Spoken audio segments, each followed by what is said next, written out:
And we are live. How's it going, everybody? It's your boy Wardy, and we are back at it with our latest and breaking down all the latest reports here in Metsland.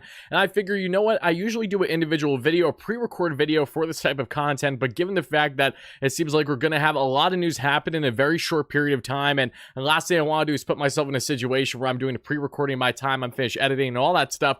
New news comes out. I figured it would be best to do this in a live stream format. So how I typically break down all the latest on these reports is the same as I will do from my previous videos, but difference is that at the end I will get to plenty of your comments, questions, and concerns before wrapping things up. This will be at minimum one of two live streams on the day, with the second likely coming later tonight around 7:30 or 8 or so p.m. Eastern. Myself and I'm expected to have a very special guest that I'm excited to share with you guys very soon. Just waiting on confirmation on that front, but we have plenty to get into as the Mets have shown interest in plenty of guys this offseason. Who are they going to land? That is the big question, but we're going to be breaking down the latest on Eduardo Rodriguez and Michael A. Taylor. Where do these reports stem from? What is there to know about these players that we haven't discussed to this point for the most part? What is the likelihood, unlikelihood of these guys landing in Queens, and are they the right fit or wrong fit? There's a lot of things, a lot of factors that goes into the decision making for David Stearns and that entire Mets brass, and we're going to break it down together with you fellow Mets fans. But I appreciate everyone first chiming in. Thank you all so much for being here. Yes, I was late. Sounds like a day that ends in Y. I'm live in your car. Happy to hear that, Bobby G. Just make sure you're focusing on the road if you are in fact driving.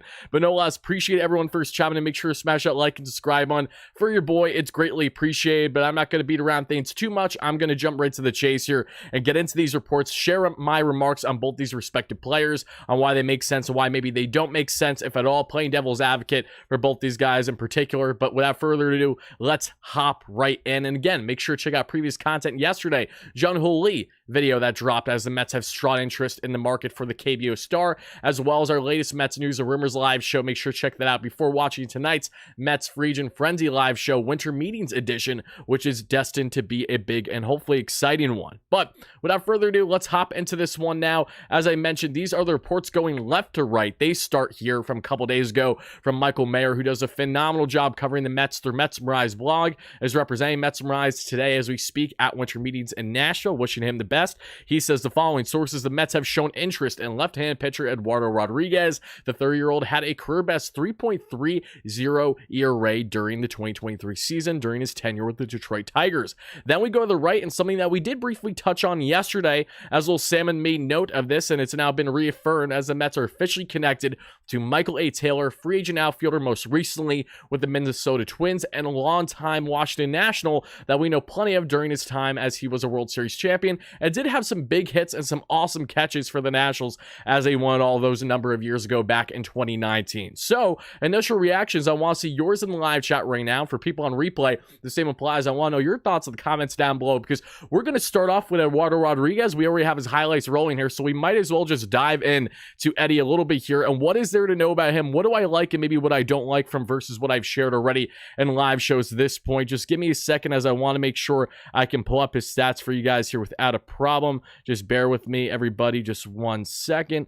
And I do believe I have it. There we go. Now let's get rid of the other one. Get rid of that bottom graphic if I can find the thing. And there we go. All right, so here's your stat line from Eduardo Rodriguez that we saw over this past season. Again, a very respectable, very impressive 3.30 campaign. He was famously known for denying a trade that would have sent him to the LA Dodgers at the MLB trade deadline. Said it wasn't in the best interest for him to kind of move his family mid-season, and it really didn't have to do with the fact that it wasn't necessarily as much where he was going versus the fact that he didn't really want to move unless it was a destination that truly felt like best fit for him. So Eduardo Rodriguez stayed put at the MLB trade deadline, and in doing so, the Detroit Tigers probably weren't happy about the fact that they couldn't trade away a key asset who, again, dealing with ailments throughout the year, prior to his injuries especially, was very impressive and still put up a respectable campaign down the stretch. But let's get into pros and cons about Eduardo Rodriguez. Well, we know the arsenal. He's got the heater. He's got the changeup, the cutter, the slider, the splitty. He's known he used 55% of his arsenal with that fastball sitting around 92, changeup sitting around 86, which he utilized around 20%, and then also 20% of his arsenal was the cutter, and 7% was the slide piece. So when you look at the overall numbers here from Eduardo Rodriguez, from, pitching run value, fastball run value, breaking run value, off-speed run value through baseball savant. They're all very good and high percentiles, but something that I've noticed not only with Eduardo Rodriguez, but also to an extent with Jordan Montgomery, Monty, what gives him the upper hand is a more consistent career at this point and a much superior walk rate, is all the underlying numbers. When you look at the expected ERA, expected batting average, you get into SI ERA. I mean, the FIP was solid this past year at 3.66, but there is still a little bit to be desired here by Eduardo Rodriguez, in my opinion, and I feel like it's imperative that should the Mets go out and land this guy, that they're making sure that he doesn't get the type of contract where I think we're expecting to see with a Jordan Montgomery. Monty is expected anywhere right now between getting 5 to 7 years, $150 to $200 million. Erod is expected to be on the smaller end of that type of conversation. I think tops for Erod, you're looking anywhere between a 3-4 year deal that I think would be at least digestible for myself as a Mets fan, because the Mets definitely need arms for this rotation, and having a southpaw who's crafty the way that Erod is, having the championship pedigree that he has during his time in Boston is certainly appealing. But I would just like to make note that if say the Mets are in a position right now, I'm not saying they are, but say Erod wants to come to the Mets, say Monty wants to come to the Mets, and you're picking between the two, I'm picking Monty 9 out of 10 times every day of the week because of not only the recent success Monty has had, but I love the track record with Jordan Montgomery. I love the fact that he thrived during his time in the Bronx with the Yanks. And again, whether he wants to come back to New York or not, that's a different discussion in itself. But Erod feels like someone where, especially if, say, the Mets do not land a Jordan Montgomery, could be a plan B option for them in that front, either because Monty doesn't want to come here or because his price point just becomes obnoxious for a guy that at the end of the day is not going to be your frontline starter and will be nothing more than, say, your number 3 in your rotation, regardless of how successful of a season Monty had splitting time with the Cardinals and then winning the World Series there with the Texas Rangers. But Erod, what is there to like about someone like him? Not only the championship pedigree, but you're looking for innings eaters. And yes, he's not going to give you 200 innings a season on average. He is another one of these starters that fluctuates per year, the amount of innings he's providing and the quality of doing so. And I will say that while in 2022, his season there, shortened rather, was not great with his K per 9 to walk per 9 ratio. However, this past year was more respectable, a K per 9 of 8.43 to a walks per 9 of a 2.83 and a home run per 9 of 0.88. I like that's under a run there of home runs per 9 innings there for Erod. Definitely appealing. But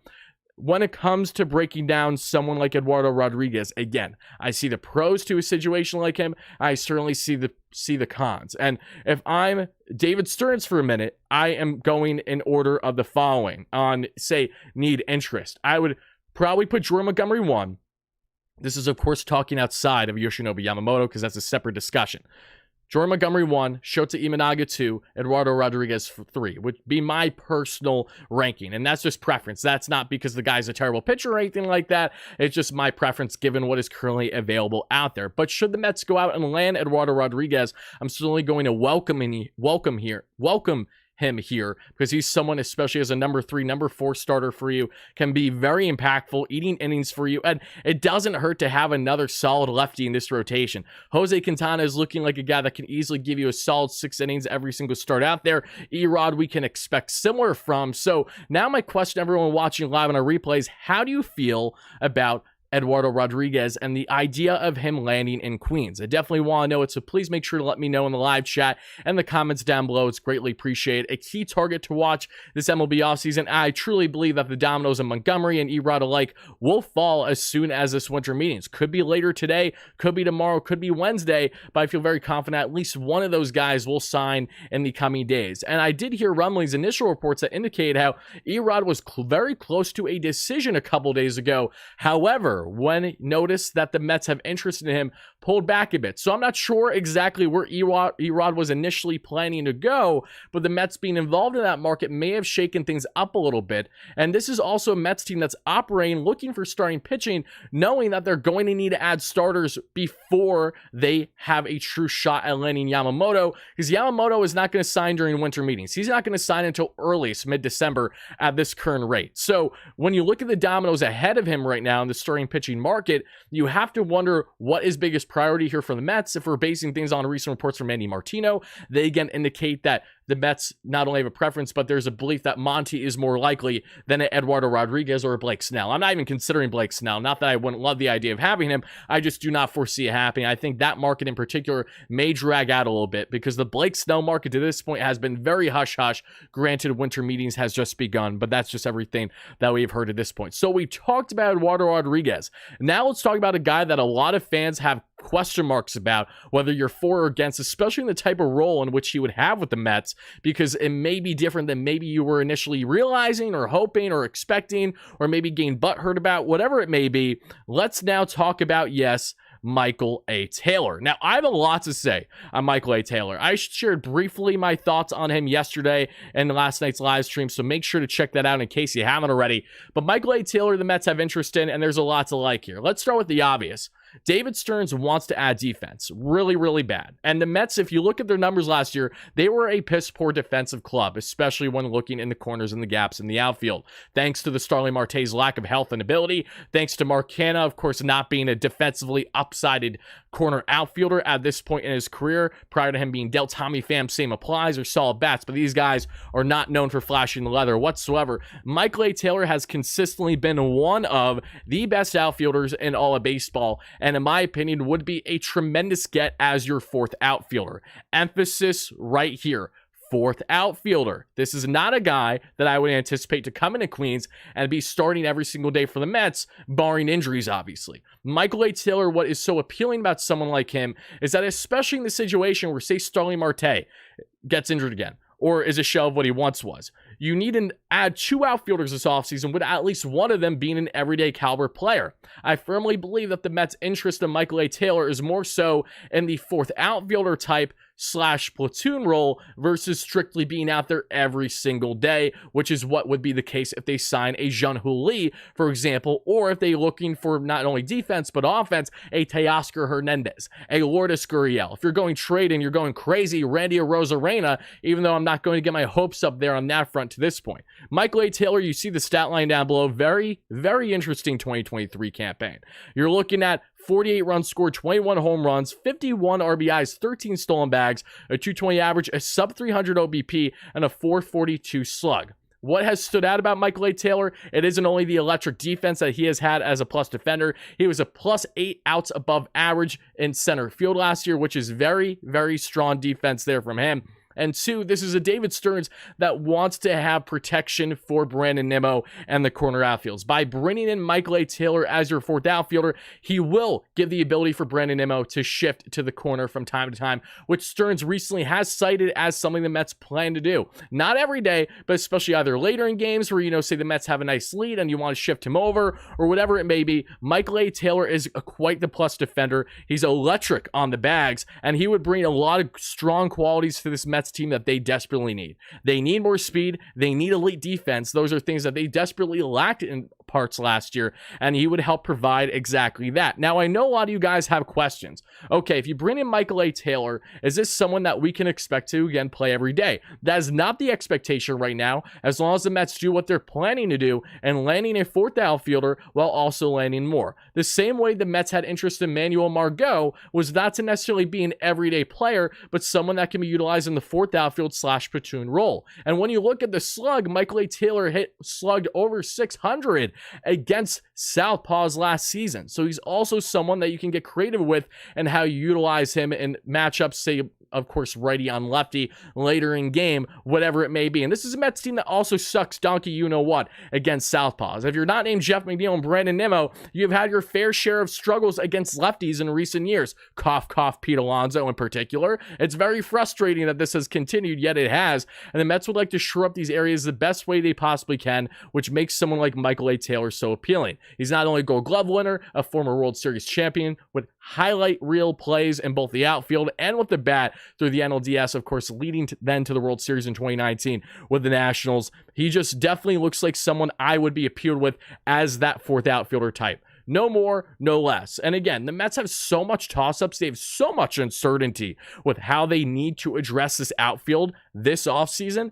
that bringing in a sure certainty on the defensive end and the bags, and someone that has shown power potential, albeit I view that as more of an anomaly. I think in a limited sample size, you're not going to get too much power out of Michael. He strikes out at a very solid rate too. He doesn't get on base on a great clip, but again, that's not what you're acquiring him for. So if he does provide any of those elements, especially the power, if he rekindles that again, that'll be a plus for this Mets team. But it is not something that they're utilizing, looking at and saying, hey, if we bring in Michael A. Taylor, he's going to give us 20 bombs. Because no, that only happens essentially if you play him every single day. And I don't think anyone here wants that or expects that to be the case. But if you look at the numbers again this past year, range, outs above average, 94th percentile, arm value, 87th percentile, arm strength, 90%. I'm not going to lie, it's a little surprising. Michael A. Taylor's an interesting build. Was known for being this scrawny outfielder for a long time that couldn't provide power, that lacked arm strength, has found both of those things later in his game now at the young age of 32. Again, offensively, you know what you're getting. He has a great barrel percentage, but all the other expected numbers leave quite a bit to be desired.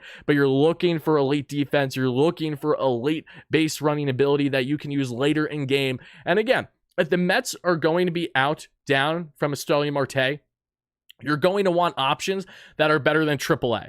And I've also seen people ask me, oh, what is the Mets' plan with DJ Stewart? I think we need to go with the mindset that DJ Stewart is someone that really needs to impress to crack this roster for the 2024 season. I do not foresee DJ Stewart being in this team as an everyday player to begin the year because, one, he has little to no defensive upside in comparison to someone like Michael A. Taylor. While the power stretch he had was great, that is not something the Mets can bank on and hope they can get a larger sample size out of for an entire 162 season. You want to eliminate as much uncertainty as possible and bring in a true fourth outfielder / platoon bat against lefties, and Michael A. Taylor would help in that regard. I have literally zero issues should the Mets go out and land Michael A. Taylor, as long as they make sure they also land a more proven everyday outfielder, whether that is, of course, at the highest scale in a Randy Arozarena, which I'm not getting my hopes up, a Luis Robert, I'm not getting my hopes up, whether that is more on a medium scale in a Teoscar Hernandez, Lourdes Gurriel, guys that would certainly be appealing for this Mets team, but especially in the case of Teoscar, do lack, anything more than at best average defense in the corners. Not that it's a big deal, but Stearns is really putting a heavy emphasis on this defense, and for good reason. And then you get into the really interesting types in a Jung-Hoo Lee, who has every quality of what you're looking for in a batter, truly a phenomenal eye at the plate, is not going to strike out at a strong clip whatsoever, is going to take his walks, is going to be slapping the ball all over the place, but he will be lacking power. How we are currently seeing things go leads me to believe that the Mets are going to put themselves in a position where they're going to add a more defensively minded and athletic outfielders, and should they land power, it will come from the DH position until proven otherwise. Again, I would love a Teoscar Hernandez, and I plan on discussing him more in the future, but what we're seeing to this point, at least, again, we're going to find out a lot more news. We may find out more stuff later today saying that the Mets have interest in these guys and that guys. One thing is certain. By bringing in a Michael A. Taylor, you need to make sure you're also bringing in an everyday outfielder. Michael A. cannot be your starting left fielder playing every single day. I could understand if he's starting every games now and then based on matchups. That is completely understood, keeping guys fresh. I don't hate that idea. I'm not opposed to it. I want this Mets team to be as healthy as possible, but I think there needs to be a balance here, and there would not be a balance if you bring in Michael A. for anything more than a fourth outfielder / platoon type. So now I'm going to leave it to you, Mets fans. I want to know how you're feeling. So let me know in the chat right now if you guys are for or against what's going on here with the Mets' interest in both these players. Of course, want doesn't necessarily mean it's going to exactly happen. If that's the case, then the Mets would have acquired already every single player that they have shown interest in since Steve Cohen became owner. That's just not how it works, right? So I really want to know where you guys stand on this. So if you have any specific comments that you would like me to share with you guys that you have in the live chat before we wrap things up, I will certainly do that. I'll be taking questions over the next 5 to 10 minutes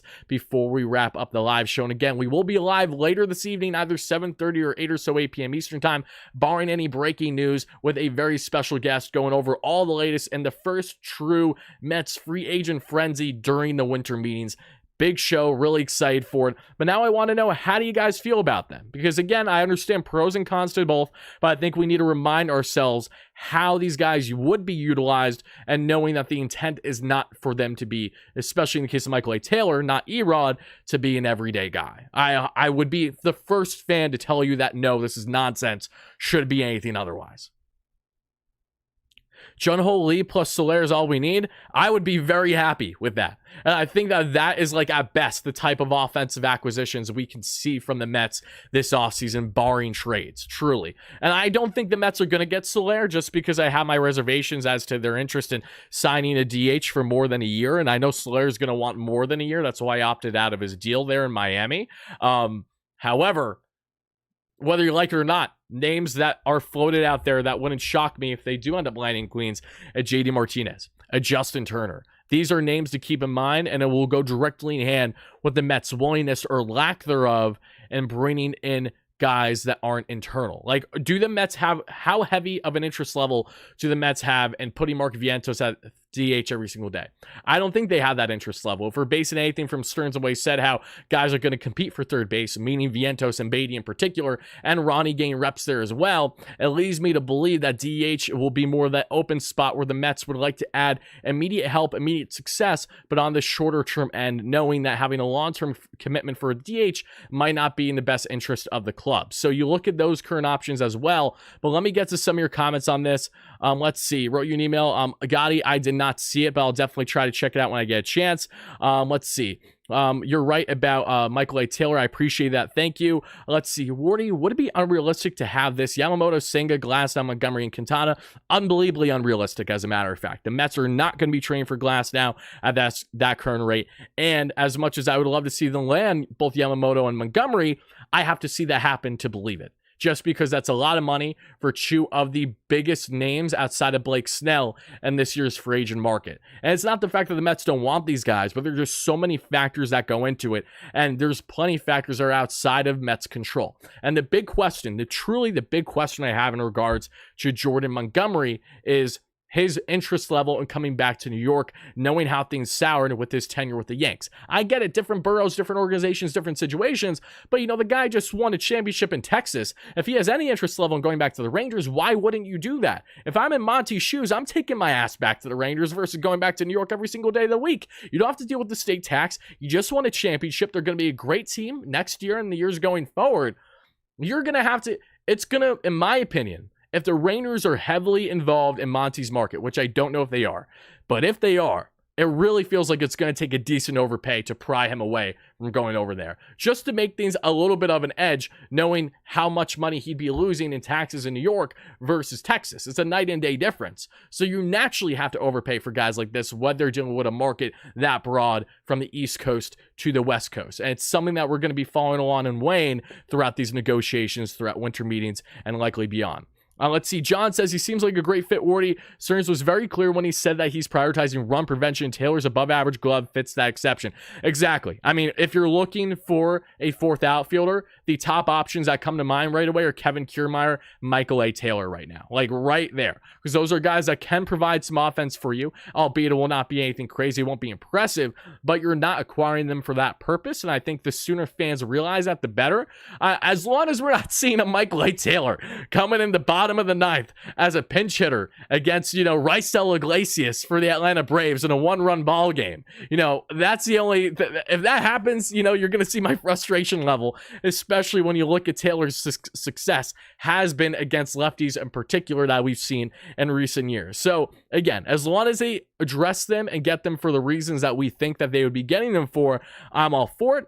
But once more, if Michael A. Taylor comes here and he's playing 162 games, if he's playing 150 games where he's starting those games, I mean, you guys know where I stand right now and how I would feel about that. So I'll leave it there.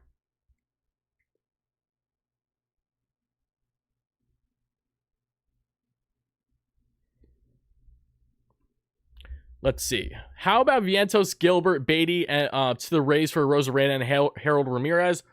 I just don't think the Mets are in the market that they want to do something like that right now. I'm not sure. Like, given that package, personally, I would do that almost every day of the week. I love Randy. Harold is a guy that I think will only thrive best in Tampa. He's one of those guys where, he's great in Tampa, and when he goes elsewhere, I don't trust those numbers to be sustainable. But I don't see the Rays accepting that deal either. I think that they would certainly be looking for more because Randy has multiple years of control. I think it's going to take more than the proposal you gave there. However, I could be wrong. Again, there's a reason why I'm no GM. Anyone, every time I try to mock up trades, even when on paper they look realistic, they look like they make a lot of sense. In reality, they end up being the farthest thing from the truth 9 out of 10 times. Like, I have yet to see, people come up with their own proposals and then be relatively accurate. Most times they're not. It's just, they're really hard to gauge is what I've learned as a content creator. Even when I've really went out of my way trying to break down, okay, this is exactly the team need. Let's get through this and see if this is a potential fit or not. Why are the Mets reluctant to sign a longer-term DH? Because it limits you with your ability with DH going forward. And the Mets are focused beyond just 2024.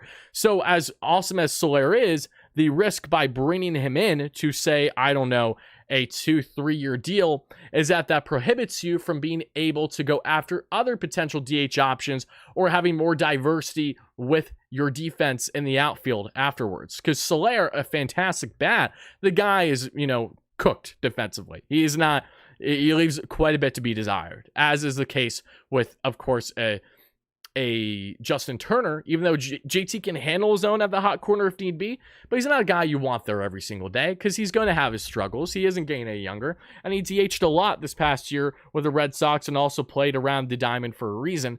And then you also have a JD Martinez, which is nothing but a standalone DH. He will play no other position, and that one is a short-term end. Now, I don't see Martinez signing more than a 1-year deal. If so, it would have to be a second year, some type of option, whether it's a club option or a mutual option. I wouldn't foresee it being a player option, but that could be what it takes to land someone like him if he has a hot market. The DH market's an interesting one to try to gauge right now because there's a lot of uncertainty, reportedly, to this point. I did see the rain. Yeah, I did see that, Drew. That's just like when Judge was wearing that merch the year prior before he re-signed with the Yanks. I wouldn't buy into it at all. I'm going to tell you right now, unless we find out different information, I don't think Alonso is going to be extended this offseason. I think the Mets will do everything in their power to try to keep him in next year's free agency while they're negotiating with Scott Boras. I think it'll be a Brandon Nimmo situation again, should Alonso return to Queens. I do not foresee an extension at this point, but again, we're so early into this that for all we know, leading into spring training, extension talks could actually begin because Alonso would like to stay here. Boras has shown an openness and a willingness to be engaged in these extension talks, as we talked previously on the channel. So it's not out of the realm of possibility, but is certainly not something that we can expect from the Mets right now during winter meetings. If Alonso extension happens, that feels like something that'll happen right before the season begins, if I'm a betting man. And that's if an extension happens. Yeah, I know it's a company brand. Exactly. Yeah, I looked into that quick when I saw what was happening. Oh my goodness. Not my boy Mike from Stark Raven Sports, who's in attendance at winter meetings right now, texted me saying, I might have just seen Mickey Callaway. Mickey Callaway should not be allowed to be in the winter meetings. I hope that it was not Mickey Callaway that he ran into. That schmuck needs to stay wherever he was. I don't know. Was he coaching in Mexican League or whatever he is, that absolute freak? Nonsense. I hope that's not true, Mike. I got to hit him after I finish this live show. But before I get out of here, guys, I again want to thank you all so much for being in here. Yes, I know that the Braves supposedly have interest in Ohtani. That doesn't concern me nearly as much as the trade they did last night, getting Kelenic, getting Marco Gonzalez, and getting Evan White for a bag of baseballs. They continue to work their devil magic. I'll expand on that more in tonight's live show, but I'll leave it with that for now. That's going to do it, though, for the show, guys. I want to thank you all so much for watching live on our replay. Mets have interest in both Eduardo Rodriguez and Michael A. Taylor. Whether they land him or not has yet to be seen, but 2 more guys that you can add to the Mets' potential wish list here as they plan to address plenty areas of need in the next 24, 48 to 72 hours during this winter meetings. Again, make sure you chime into tonight's live show. It's going to be a big one, as will be the case with the live shows in the days going forward. Individual video content may come out as well, but of course, I do want to know everyone in the live chat and comments on replay just before I get out of here one more time. If you guys like this idea of format where instead of me doing pre-recordings every single time the Mets have interest in certain players, I will at some cases, because some cases will be better off for viewership wise to do it that way. But if you guys do like the idea of being more involved in the live stream format for these type of topics in particular, please don't hesitate from letting me know in the comments down below. And once again,